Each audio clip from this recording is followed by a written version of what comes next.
Brazilian model आकर हरियाणा के election में वोट डालेगी, तभी हम ये प्रोटेस्ट कर रहे हैं और कह रहे हैं वोट चोर गद्दी छोड़।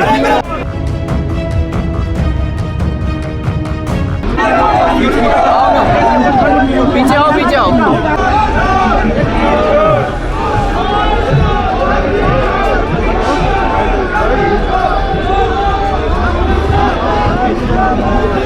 भाई लगातार एक जगह नहीं, दो जगह नहीं, तीन जगह नहीं, जहाँ इनकी सेटिंग नहीं चलती वहाँ यहाँ सरकार खरीद लेते हैं, लोगों को इधर उधर से बुला लेते हैं, फिर बन जाती है इनकी सरकार। इनको सरकार बनाना आता है भाई हुक और भाई क्रुक, किसी भी रास्ते से पैसा फेंक के।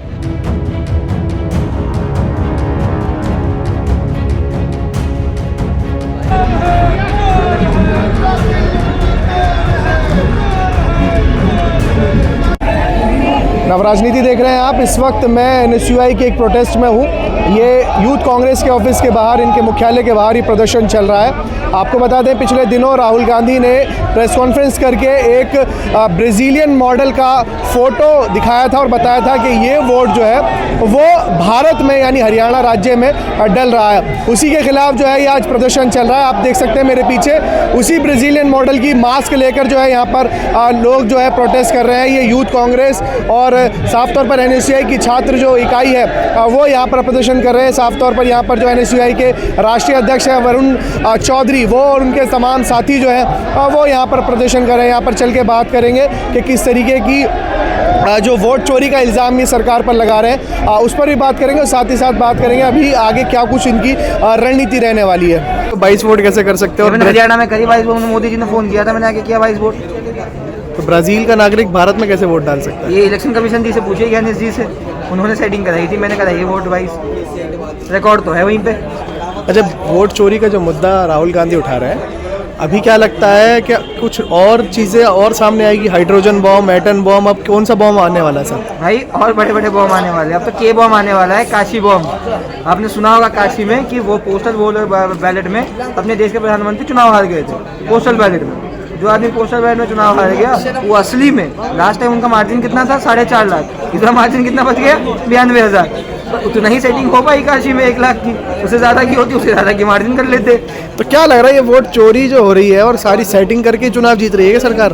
भाई लगातार एक जगह नहीं, दो जगह नहीं, तीन जगह नहीं, जहाँ इनकी सेटिंग नहीं चलती वहाँ यहाँ सरकार खरीद लेते हैं, लोगों को इधर उधर से बुला लेते हैं, फिर बन जाती है इनकी सरकार। इनको सरकार बनाना आता है भाई हुक और भाई क्रुक, किसी भी रास्ते से पैसा फेंक के। तो क्या लग रहा है देश की जनता कब तक इस चीज़ को स्वीकार करेगी? देश की जनता उब चुकी है भाई। इस बार बिहार के रिजल्ट में आपको दिख जाएगा कि वोट चोरी कहाँ कितना पर्दाफाश हुआ। अच्छा, आप वोट चोरी की बात कर रहे हैं, बिहार में चुनाव है, लग रहा है कि बिहार में फेयर एंड फ्री इलेक्शन हो पाएंगे? नहीं भाई, इतना तो किसी को भरोसा नहीं है, किसी को। आप देखिए ना, ऐसा याद हुआ 26 लाख लोगों को आपने इलेक्शन से काट दिया, कोई अता पता नहीं। जो लोग जिंदा है वो हट गए, जो मरे हैं उनके नाम लिस्ट पे हैं। ये कैसा हिसाब है? जिंदा आदमी जो अपना डॉक्यूमेंट लेके खड़ा है, सुप्रीम कोर्ट आ रखा है, वो आदमी गायब है। जो मर चुका है वो आदमी मतलब लिस्ट में बैठा हुआ है। क्या चुन रहे हो? क्या जिंदा को वोट नहीं करने दोगे? आपको लगता है भैया बिहार में फेयर एंड फ्री इलेक्शन हो पाएंगे?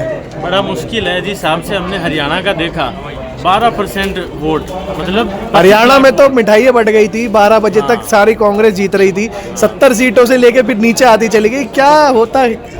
यही तो जीता हुआ चुनाव इन्होंने हरा दिया सामने वाली पार्टी को। और बिहार में तो वैसे भी गठबंधन चलता है, तो वहाँ पे तो कैसा कीचड़ फैलेगा हम सोच भी नहीं सकते। शायद वो आने वाले टाइम में पता लगेगा इस बार में।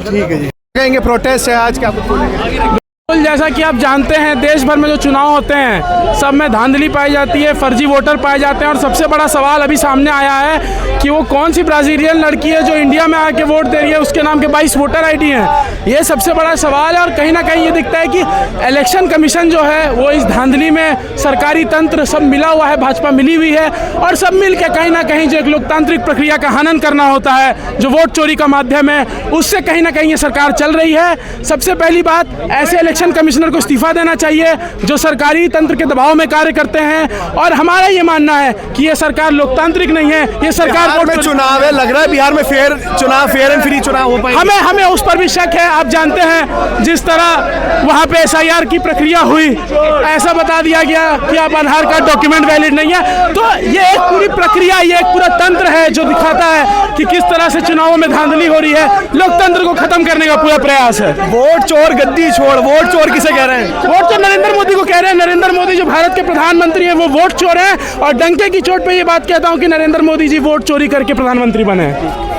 भाई क्या कहेंगे, प्रोटेस्ट कर रहे हो आप, वोट चोर गद्दी छोड़ प्रोटेस्ट चल रहा है, क्या कुछ कहेंगे? सर जैसा कि आपने देखा किस तरीके से हरियाणा के सारे एग्जिट पोल्स में हमें बढ़त दिख रही थी, हमारी पार्टी को बढ़त दिख रही थी।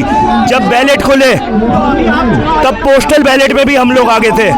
हरियाणा के इतिहास में आपने देखा होगा जो पार्टी पोस्टल बैलेट्स में जीती है उसी की सरकार बनी है। हमने हरियाणा के सीएम नायब सिंह सैनी को रिजल्ट से 2 दिन पहले ये भी बोलते हुए सुना कि उनके पास सारी व्यवस्था है। वो व्यवस्था हमने देखी, वो व्यवस्था ये थी कि ब्राजीलियन मॉडल आकर हरियाणा के इलेक्शन में वोट डालेगी, तभी हम ये प्रोटेस्ट कर रहे हैं और कह रहे हैं वोट चोर गद्दी छोड़। ब्राजीलियन मॉडल का जो फोटो है वो भारत में है, और ऐसे बहुत सारी चीजें हैं। पिछले दिनों हमने देखा कि थॉर का फोटो भी दिख रहा था। ऐसे में क्या लगता है कितने बड़े और खुलासे राहुल गांधी और तमाम लोग? सर राहुल गांधी जी आने वाले टाइम में बहुत बड़े खुलासे करेंगे। अभी बिहार का एक फेज की वोटिंग हुई है, अभी सेकेंड फेज की वोटिंग के बाद हम देखेंगे, रिजल्ट के बाद देखेंगे। और आप देख सकते हैं कि कांग्रेस के जो तमाम कार्यकर्ता हैं एनएसयूआई के छात्र इकाई के, वो ये ब्राज़ीलियन मॉडल की फ़ोटो जो है वो लगाकर प्रोटेस्ट कर रहे हैं। क्या कुछ कहेंगे, आज प्रोटेस्ट आप लोग यहाँ पर कर रहे हैं? वोट चोर गद्दी छोड़। क्या कहेंगे? वोट चोर गद्दी छोड़। वोट चोर कौन है? वोट चोर ये लड़की है ब्राज़ील की। अच्छा, ये साफ तौर पर कांग्रेस नेता राहुल गांधी का जो वोट चोरी का मुद्दा सदन में और उसके बाद जो है अब कांग्रेस पार्टी की तरफ से उठाया जा रहा है, उसको लेकर एनएसयूआई की जो छात्र हैं वो दिल्ली में प्रदर्शन कर रहे हैं और साफ तौर पर ये पूछ रहे हैं कि आखिर ब्राज़ील की मॉडल भारत में आकर 22 वोट कैसे डाल सकती है। वहीं पिछले दिनों कोई और नाम भी थे जो राहुल गांधी ने अपनी प्रेस कॉन्फ्रेंस में उठाए थे। अब देखना होगा कि कब तक ऐसे नाम जो है वो सामने आते रहेंगे, कब तक कांग्रेस पार्टी जो है इस तरीके के मुद्दों को जो है लाती रहेगी। वहीं दूसरी ओर अभी तक सत्ता पक्ष की तरफ से इसको लेकर क्या कुछ जवाब आएगा उसका भी इंतजार रहेगा। फिलहाल इस वीडियो में इतना ही। देश और दुनिया की तमाम बड़ी खबरों के लिए देखते रहिए नव राजनीति। धन्यवाद।